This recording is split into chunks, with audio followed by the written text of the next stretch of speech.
খবর শুনছেন দৈনিক সংবাদ চ্যানেল থেকে। আজ জানাবো পশ্চিমবঙ্গ দেশ এবং বিশ্বের বাছাই করা সমস্ত গুরুত্বপূর্ণ তাজা খবর। শুরুতেই জানিয়ে দেব সংবাদ শিরোনাম। পার্টি অফিস গুড়িয়ে দেব, মন্তব্যে ফুঁসছেন বিজেপি কর্মীরা। অভিষেকের ছবিতে জুতোর মালা ডিম। 25 লাখের বদলে মমতা দেন 2 লাখ। 21-এর শহীদ পরিবারকে আর্থিক সাহায্যেও কারচুপির অভিযোগ শুভেন্দুর। ককরোচ দলের সংসদ অভিযানে পুলিশের লাঠি, কাঁদানে গ্যাস। শেষে নড্ডার সঙ্গে বৈঠকে 3 দাবি সিজেপির। 21শে জুলাই কমিশনের রিপোর্ট বিধানসভায় পেশ। মমতাকে বিশ্বাসঘাতক বলে শহীদ পরিবারদের ক্ষতিপূরণ। মমতার বাঙালি লাইনে বড় কোপ শুভেন্দুর। গুজরাটি শাহের অনুরোধে 1 সেপ্টেম্বর থেকে সরকারি স্তরে দরকারি বাংলা। ককরোচ জনতা পার্টির বিক্ষোভের বিরুদ্ধে এবার গর্জে উঠলেন কাংনা। কি বললেন বিজেপি সাংসদ? আমাকে চমকাস না, অভিষেককে হুঁশিয়ারি দিলেন মদন। সাবধান করলেন মমতাকেও। বিকেলেই খুলছে 21শে জুলাইয়ের ফাইল। তৃণমূলের পর্দাফাঁস করবেন মুখ্যমন্ত্রী। কি হয়েছিল 1993 সালের 21শে জুলাই? কমিশনের রিপোর্ট পেশ করে শুভেন্দু বললেন, মমতার সাক্ষ্যই নেয়নি। রাজপথে ককরোচ, সংসদে প্রশ্ন ফাঁসে, আলোচনার দাবি বিরোধীদের। অধিবেশন মুলতবি স্পিকারের। গুরুত্ব কর্মফলের উপর নির্ভর করবে। অনন্ত মহারাজকে পাল্টা কটাক্ষ নিশীথের। শহীদ দিবসে কংগ্রেসের মঞ্চে থাকছে মমতার ছবি। বড় কোনো বার্তা? ট্রেনের ভেন্ডারে 2 নৃত্যশিল্পীকে কুমন্তব্য। অভিযুক্ত টিকিট পরীক্ষকের বিরুদ্ধে কড়া পদক্ষেপ রেলের। 21শে জুলাইকে ভাঙিয়ে বাড়ি গাড়ি সম্পত্তি করেছে। নাম না করে অভিষেককে আক্রমণ শুভেন্দুর। লাল ফিতের ফাঁসে আটকে থাকবে না বিধায়কদের আর্জি। মুখ্যমন্ত্রীর ঐতিহাসিক সিদ্ধান্তের প্রশংসায় ফিরহাদ। 21শে জুলাইয়ের নিহতদের পরিবার চাইলে এফআইআর করবে, বললেন মুখ্যমন্ত্রী। রাজনীতির অংশ হব না। 21শে জুলাই তৃণমূলের কোনো মঞ্চেই নয়, সিদ্ধান্তে অনড় শহীদ বিশ্বনাথ রায়ের পরিবার। 6টা নয়, আরো 36টা ব্যাংক অ্যাকাউন্টে আছে তৃণমূলের। জানেন তাতে কত টাকা আছে? বিচারপতির পর্যবেক্ষণে উল্লেখ। সোনার বাংলা গড়ার গুরু দায়িত্ব শুভেন্দুর কাঁধে। মুখ্যমন্ত্রীকে চিঠি লিখে বিশেষ নির্দেশ দিলেন অমিত শাহ। অন্নপূর্ণা যোজনা 3000 টাকা পাননি? এই 5 কারণে আটকে আছে আপনার টাকা, দ্রুত চেক করুন। 21শে জুলাইয়ের মঞ্চে বিনোদন হয়, তর্পণ নয়। মমতা ঋতব্রত 2 শিবিরকেই বয়কট বরানগরের শহীদ পরিবারের। অভিষেক, মদন মিত্র এবং কুণাল ঘোষের মধ্যে কথা। 12 দিন আগে কি হয়েছিল ফাঁস করলেন নেতা। অনুমোদনহীন কসাইখানায় গরু জবাই করে রাজারহাটের পুলিশের হেফাজতে 6। বাজেয়াপ্ত গরু পাঠানো হলো গোশালায়। মুড়ি খেয়ে দূর থেকে কর্মীরা আসতো, মঞ্চের সামনে থাকতো তারকারা। মমতার 21শে জুলাইকে কটাক্ষ অনুব্রতর। রাজ্যে ক্ষমতায় এসেও খোঁজ নেয়নি দল। অভিমানে মাথাভাঙ্গায় নদীতে ঝাঁপ দেওয়ার চেষ্টা বিজেপি কর্মীর। ত্রিপুরার পুলিশ প্রধানের ঝুলন্ত দেহ উদ্ধার আগরতলার সদর দপ্তর থেকে। আত্মহত্যা বলেই প্রাথমিক অনুমান। সংসদ অভিযানের দিনই যোগাযোগ করেছে কেন্দ্র, দাবি সিজেপি। তবুও মন গড়ল না আরশোলাদের। সোমবারই অনশন ভাঙবেন। হাসপাতালে শুয়ে 3টি শর্ত লিখে দিলেন সোনম। কেন্দ্রকে মানতে হবে যে কোনো একটি। হাত পা বাঁধা অবস্থায় নদী থেকে বিজেপি কর্মীর মৃতদেহ উদ্ধার, চাঞ্চল্য নওদায়। কেষ্টর বিরুদ্ধে নতুন মামলা, চাকরি দেওয়ার নামে প্রতারণার অভিযোগ। কোর্টের নির্দেশে নড়চড়ে বসল প্রশাসন। মহিলা কামরায় পিছন থেকে এসে ধাক্কা। হাওড়া ব্যান্ডেল লোকাল থেকে ছিটকে লাইনের পাশে পড়লেন মহিলা, ধৃত 1। বিধায়কদের দাদাগিরি নয়, কাজের চাপ। 7 দিনের জবাবদিহি বাধ্যতামূলক করলেন মুখ্যমন্ত্রী শুভেন্দু। উদানের আমলে কাজ করা 122টি সংস্থাকে শোকজ করলেন মন্ত্রী নিশীথ। কালো তালিকাভুক্ত হলো কয়েকটি। এতক্ষণ শুনছিলেন সংবাদ শিরোনাম, এখন আসছে বিস্তারিত খবরে। 31শে জিতে পার্টি অফিস গুড়িয়ে দেব মন্তব্যের পরেই অভিষেকের বিরুদ্ধে ক্ষোভে ফুঁসছেন বিজেপি কর্মীরা। সোমবার সকালে দুর্গাপুরের সরকারি মহাবিদ্যালয়ের সামনে বিক্ষোভ দেখান তারা। অভিষেক বন্দ্যোপাধ্যায়ের ছবিতে জুতোর মালা পরিয়ে ডিম ছুঁড়েই চলল প্রতিবাদ। শনিবার কালীঘাট থেকে বিজেপিকে টার্গেট করে অভিষেকের হুমকি। প্রত্যেক ক্রিয়ার সমান ও বিপরীত প্রতিক্রিয়া আছে। যে আইন অত্যাচার হচ্ছে আইনে, একই আইনে 31শে ফিরিয়ে দেব। সরকার বদলালে বিজেপির একটাও অফিস থাকবে না। প্রসঙ্গত, আমতলায় ডায়মন্ড হারবার সাংসদ অভিষেক বন্দ্যোপাধ্যায়ের বেআইনি পার্টি অফিস বুলডোজার চলতে এই বিজেপির বিরুদ্ধে প্রতিহিংসার রাজনীতির অভিযোগ তোলেন তিনি। শনিবার কালীঘাট থেকে বিজেপিকে টার্গেট করে অভিষেকের হুমকি। প্রত্যেক ক্রীড়ার সমান ও বিপরীত প্রতিক্রিয়া আছে। যে আইনে অত্যাচার হচ্ছে একই আইনে 31শে ফিরিয়ে দেব। সরকার বদলালে বিজেপির একটা অফিস থাকবে না। আর তারপরেই দুর্গাপুরে গর্জে উঠেছে বিজেপি। অভিষেক বন্দ্যোপাধ্যায়ের উস্কানিমূলক বক্তব্যের মধ্যেই ক্ষোভে ফেটে পড়েন বিজেপি কর্মী সমর্থকরা। বিজেপির ওবিসি মোর্চার জেলা সম্পাদক স্বাধীন রায় বলেন, অভিষেক বন্দ্যোপাধ্যায় এই ধরনের উস্কানিমূলক কথাবার্তার বিরুদ্ধে আমরা প্রতিবাদ জানাচ্ছি। তাই তার ছবিতে ডিম জুতোর মালা পরিয়ে প্রতীকী বিক্ষোভ দেখিয়েছি। আগামী দিনে এই ধরনের মন্তব্য করেন তাহলে আমরা আরো বৃহত্তর আন্দোলনের পথে হাঁটব। উল্লেখ্য, প্রশাসনের তরফে এই পরপর নোটিশ গিয়েছিল অভিষেক কার্যালয়ে, তারপরেও জবাব না দেওয়ায় অভিযোগে শনিবার অ্যাকশন মোডেই নামে দক্ষিণ 24 পরগনা প্রশাসন।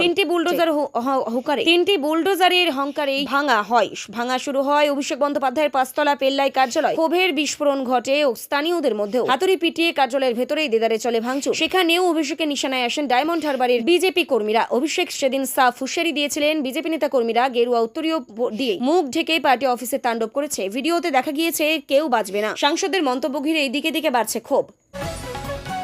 21শে জুলাইয়ের শহীদ পরিবারগুলিকে আর্থিক সাহায্য দেওয়াতেও কারচুপি। মঙ্গলবার বহু প্রতীক্ষিত 21শে জুলাই নিয়ে তদন্ত কমিশনের রিপোর্ট প্রকাশ্যে আনলেন মুখ্যমন্ত্রী শুভেন্দু অধিকারী। শোনালেন সেই সংক্রান্ত জাস্টিস চ্যাটার্জির রিপোর্ট। সেই রিপোর্ট তুলেই মুখ্যমন্ত্রীর অভিযোগ, কমিশনের সুপারিশ মেনে শহীদদের ন্যূনতম আর্থিক সাহায্য পর্যন্ত দেননি তৎকালীন তৃণমূল সরকার। শুভেন্দু অধিকারী বলেন, কমিশন সুপারিশে নিহতদের পরিবারকে 25 লক্ষ টাকা ও আহতদের 5 লক্ষ টাকা দিতে বলেছিল, কিন্তু তৃণমূল কংগ্রেস সরকার মাত্র নিহতদের পরিবারকে 2 লক্ষ এবং আহতদের পরিবারকে 15,000 টাকা দিয়েছিল। যদিও এক্ষেত্রে ক্ষতিগ্রস্ত পরিবারগুলির পাশে থাকার বার্তা দিয়েছেন শুভেন্দু অধিকারী। এমনকি কমিশনের সুপারিশ মেনে আর্থিক সাহায্য দেওয়ার কথাও জানান তিনি। এদিন সকালে 21শে জুলাই নিয়ে মমতা বন্দ্যোপাধ্যায় তৈরি চ্যাটার্জি কমিশনের রিপোর্ট প্রকাশ্যে আনবেন বলে বিধানসভায় ঘোষণা করেছিলেন মুখ্যমন্ত্রী শুভেন্দু অধিকারী। সেই মতো বিকেলে ফাইলটি হাতে নিয়ে এই বিধানসভায় আসেন মমতা বন্দ্যোপাধ্যায়ের কাছে। 21শে জুলাই একটা আবেগ। প্রত্যেকটা বছর নিয়ম করে শহীদ দিবস পালন করে আসছেন তিনি। পরিবর্তনের বাংলায় মঙ্গলবার তারা মণ্ডলের সামনে শহীদ দিবস পালন করবেন মমতা বন্দ্যোপাধ্যায়। তার এই প্রতিষ্ঠানের প্রাক্কালে বিধানসভায় 21শে জুলাই নিয়ে গঠিত কমিশনের রিপোর্ট প্রকাশ্যে আনলেন মুখ্যমন্ত্রী শুভেন্দু অধিকারী। আর তা নিয়েই প্রকাশ্যে এনে সরাসরি মমতা বন্দ্যোপাধ্যায়কে তোপ দাগলেন তিনি। শুধু তাই নয়, ক্ষতিগ্রস্ত পরিবারগুলির পাশে থাকার বার্তা দেন মুখ্যমন্ত্রী শুভেন্দু অধিকারী। তিনি জানান, ক্ষতিগ্রস্ত পরিবারগুলিকে বলবো, যদি ফ্রেশ এফআইআর করতে চান সেই সুযোগ বর্তমান সরকার দেবে। আপনারা যদি কমিশনের সুপারিশ মেনে বর্তমান সরকারের কাছে আর্থিক সাহায্য চান তা দেবে। মুখ্যমন্ত্রী রিলিফ ফান্ড থেকে সেই টাকা দেওয়া হবে বলেও জানান শুভেন্দু অধিকারী।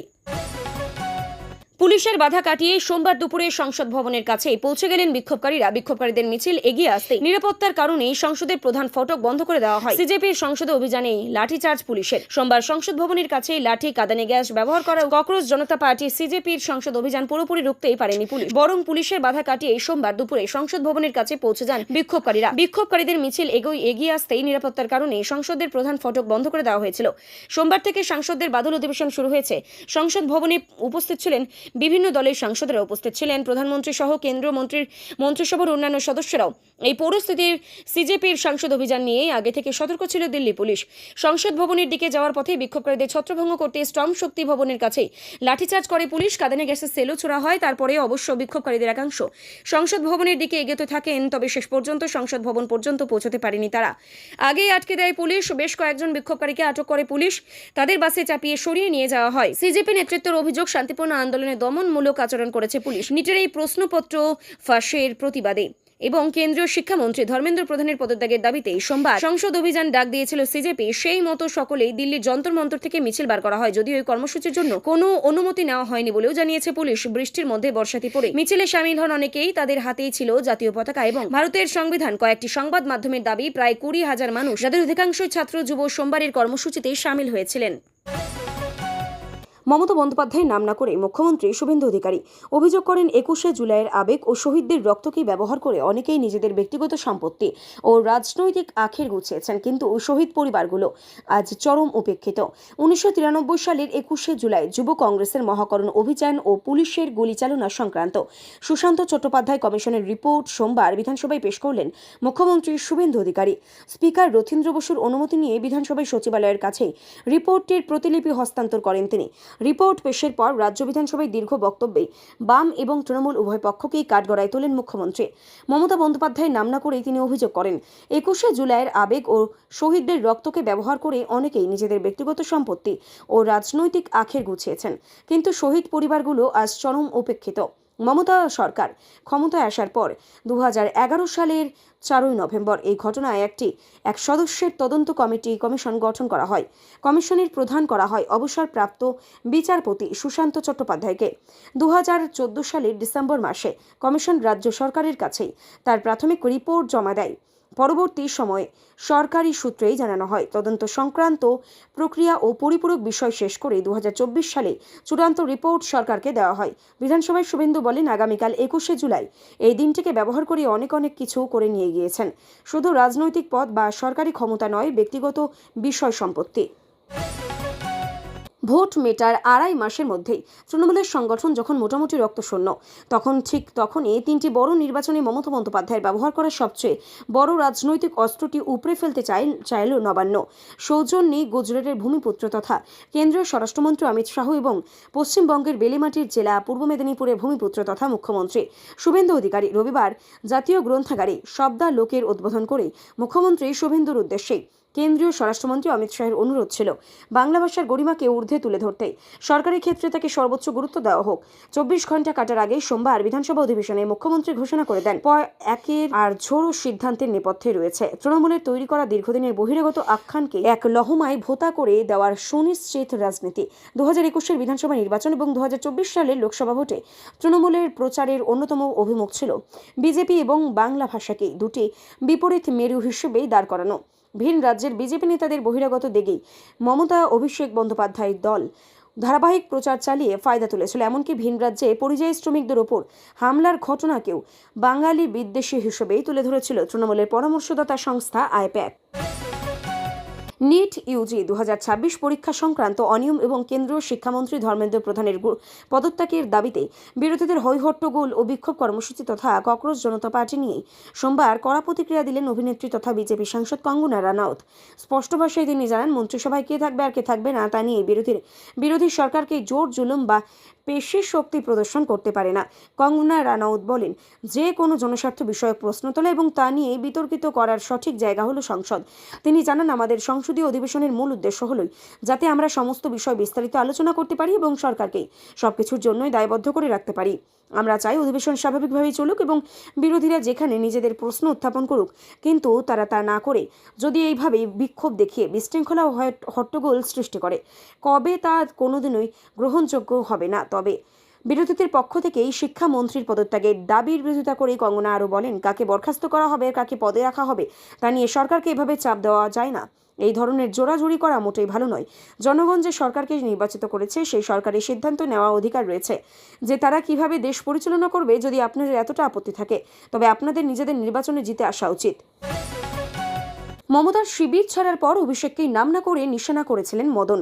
এবার ডায়মন্ড হারবারের সাংসদকেই তিনি খুনি বলতেও দ্বিধা করেননি। তাকে চমকে লাভ হবে না, নাম ধরেই সরাসরি অভিষেক বন্দ্যোপাধ্যায়কে হুঁশিয়ারি দিলেন বিধায়ক মদন মিত্র। জানিয়ে দিলেন প্রাণের ভয় আর তার নেই। অভিষেককে অপরাধী বলতেও ছাড়েননি মদন। এও জানিয়েছেন, অভিষেক বা মমতা বন্দ্যোপাধ্যায় কেউ কিছু বললে তার কিছু আর যায় আসে না। তবে 21শে জুলাই মমতাকে কেয়ারফুল থাকতে বলেছেন।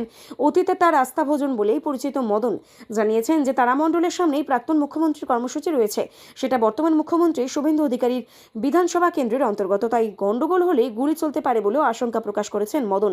গত বুধবার বিধানসভায় বিরোধী দলনেতা ঋতব্রত বন্দ্যোপাধ্যায়ের ঘরেই যান কামারহাটি তৃণমূল বিধায়ক। ঋতব্রতর ঘরে বসেই কালীঘাট তৃণমূলের সমস্ত পদ থেকে ইস্তফা দেওয়ার কথাও জানান তিনি। রাজ্যের প্রাক্তন মন্ত্রী আরও জানান, শিবির বদলের আগেই মমতাকে হোয়াটসঅ্যাপ করেই সরি বলেছেন তিনি। রবিবার রাতেই সমাজ মাধ্যমে লাইভ করে সেই মমতার দিকেই ঠোরে ঠোরে আঙুল তুলেছেন মদন। আক্ষেপ করেছেন, প্রাপ্যটা দেননি, বড় গায়ে লাগে। পালা বদলের পর রাজ্যে একাধিক পুরনো মামলার ফাইল খুলেছে। বরুণ বিশ্বাস হত্যাকাণ্ড থেকে কান্দুনি মামলা, সেই সমস্ত পুরনো মামলার তদন্ত হবে এমনটাই আশ্বাস দিয়েছেন মুখ্যমন্ত্রী শুভেন্দু অধিকারী। এর মাঝেই আজ সোমবার বড় ঘোষণা করেছেন মুখ্যমন্ত্রী। বিধানসভার বিশেষ অধিবেশনে তিনি জানিয়েছেন তিনি বিকেলেই খোলা হবে 21শে জুলাই সংক্রান্ত ফাইল। মুখ্যমন্ত্রী জানিয়েছেন, অধ্যক্ষ মহাশয়ের কাছ থেকে বিকেলে কিছুটা সময় চাইব, 10 মিনিট। বিগত সরকার 2011 সালে ক্ষমতায় আসার পর 21শে জুলাই কমিশন গড়েছিল বিচারপতি সুশান্ত চট্টোপাধ্যায়ের নেতৃত্বে। আমি সেই রিপোর্ট আজকে বিকেলে জনগণের সামনেই প্রকাশ করব। বিচারপতি সুশান্ত চট্টোপাধ্যায় যা যা পরামর্শ দিয়েছেন যারা কালকে 21শে জুলাই করবেন, তারা 15 বছর সরকারে ছিলেন, তারা কতটা কার্যকর করেছেন তার করেনি, সেটাই বিকেল বেলায় তথ্য প্রমাণের ভিত্তিতে তিনি বাংলার জনগণের সামনেই রাখব। আর 24 ঘন্টা বাদে 21শে জুলাইয়ের শহীদ সমাবেশ করবে তৃণমূলের 2 শিবির। কিন্তু সে 21শে জুলাই নিয়ে প্রকৃত কোনো বিচার বিগত মমতা সরকার দিয়েছেন কিনা তা নিয়েই প্রায়শই প্রশ্ন উঠছে। এবার সেই সংক্রান্ত ফাইল খোলার কথা ঘোষণা করেছেন শুভেন্দু। 1993 সালের 21শে জুলাই তৎকালীন যুব কংগ্রেস নেত্রী মমতা বন্দ্যোপাধ্যায়ের নেতৃত্বে মহাকরণ অভিযান হয় নো আইডি নো ভোট।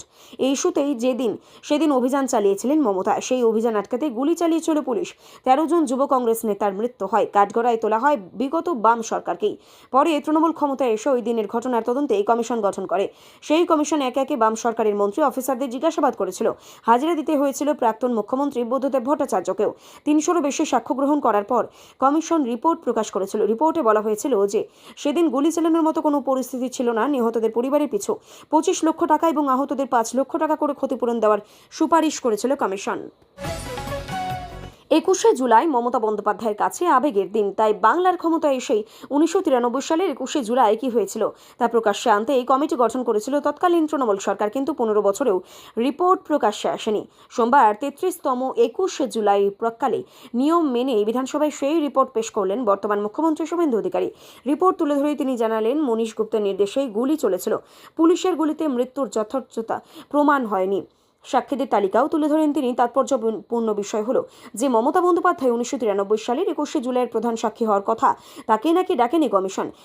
1993 সালের 21শে জুলাই মহাকরণ অভিযানে মমতা বন্দ্যোপাধ্যায়। 1993 সালের 21শে জুলাই বাংলার ক্ষমতায় বামেরা। তৎকালীন যুব কংগ্রেস নেত্রী মমতা বন্দ্যোপাধ্যায়ের নেতৃত্বে সচিত্র পরিচয়পত্রের দাবিতে এই মহাকরণ অভিযানকে কেন্দ্র করে উত্তাল হয়ে উঠেছিল তিলোত্তমা। তৎকালীন মুখ্যমন্ত্রী জ্যোতি বসু রাষ্ট্র সচিব, স্বরাষ্ট্র সচিব মনীশ গুপ্ত নির্দেশে গুলি চলেছিল বিক্ষোভকারীদের লক্ষ্য করে। তাতে 13 জন যুব কংগ্রেস কর্মী নিহত হয়। 2011 সালে মুখ্যমন্ত্রীর আসনে বসে 21শে জুলাইয়ের সেই ঘটনার যথাযথ তদন্তের জন্য বিচারপতি সুশান্ত চট্টোপাধ্যায়ের নেতৃত্বে তদন্ত কমিটি গঠন করেন মমতা। তারপর পেরিয়েছে 15 বছর, প্রকাশ্যের রিপোর্ট প্রকাশ্যে আসেনি। তবে যে মনীশ গুপ্তের নির্দেশে গুলি চালানো হয়েছিল বলে অভিযোগ উঠছিল, তাকে এই মন্ত্রিসভায় জায়গা দিয়েছিলেন মমতা। তা নিয়েই কংগ্রেস ও বিক্ষুব্ধ তৃণমূলের মধ্যে বিক্ষোভ দীর্ঘদিনের। ককরোচ জনতা পার্টির সিজেপি সংসদ অভিযান ঘিরে ধুমধুমার দিল্লিতে। নিট প্রশ্ন ফাঁস তৎসহ কেন্দ্রীয় শিক্ষামন্ত্রী ধর্মেন্দ্র প্রধানের পদত্যাগের দাবিতে হওয়া আন্দোলন রুখতে যন্তর মন্তর চত্বরেই 5000 পুলিশ ও আধা সেনা নামায় কেন্দ্র। এরপরে ব্যারিকেড ভেঙে মিছিল এগোনোর চেষ্টা করলে লাঠিচার্জ করে পুলিশ। রাজপথে যখন এই পরিস্থিতি, তখন একই বিষয়ে উত্তপ্ত সংসদের উভয় কক্ষ। রাজ্যসভায় প্রশ্নপত্র ফাঁস নিয়েও আলোচনার দাবি করেন বিরোধীরা। সরকারি বিরোধী স্লোগান দিতে থাকে তারা। হইহল্লা শুরু হলেও এদিনের মতো অধিবেশন মুলতবি করেন স্পিকার। অন্যদিকে লোকসভায় নিট প্রশ্ন ফাঁস এবং অনুদান চুরি নিয়ে ব্যাপক বিক্ষোভ দেখান বিরোধী দলের নেতারা। এরপর সেখানেই এই দিনের মতো অধিবেশন মুলতবি করেন স্পিকার ওম বিড়লা। সোমবার অধিবেশন শুরু হতে প্রশ্ন ফাঁস এবং রাম মন্দির অনুদান চুরি নিয়েই প্রশ্ন তোলে কংগ্রেস এবং অন্য বিরোধী দলগুলি। কংগ্রেস সাংসদ প্রিয়াঙ্কা গান্ধী সিজেপি সমর্থকদের উপর লাঠিচার্জের নিন্দা করেন। প্রশ্ন ফাঁস কাণ্ড নিয়ে সংসদে আলোচনার দাবি তুলে তিনি বলেন, সমস্যা রয়েছে, গুরুতর সমস্যা। আপনারা সেগুলি নিয়ে আলোচনা করতে প্রস্তুত নন, অথচ যুবাদের উপর কাঁদানে গ্যাস ছুটছেন, তাতেই মারধর করছেন কিসের জন্য? এরা আমাদের সন্তান সম। এদিকে সব প্রশ্নপত্র ফাঁস নিয়ে সংসদে আলোচনার দাবি তোলায় ককরোচ জনতা পার্টি ধন্যবাদ জানিয়েছে কংগ্রেসের সর্বভারতীয় সভাপতি মল্লিকার্জুন খাড়গেকেই।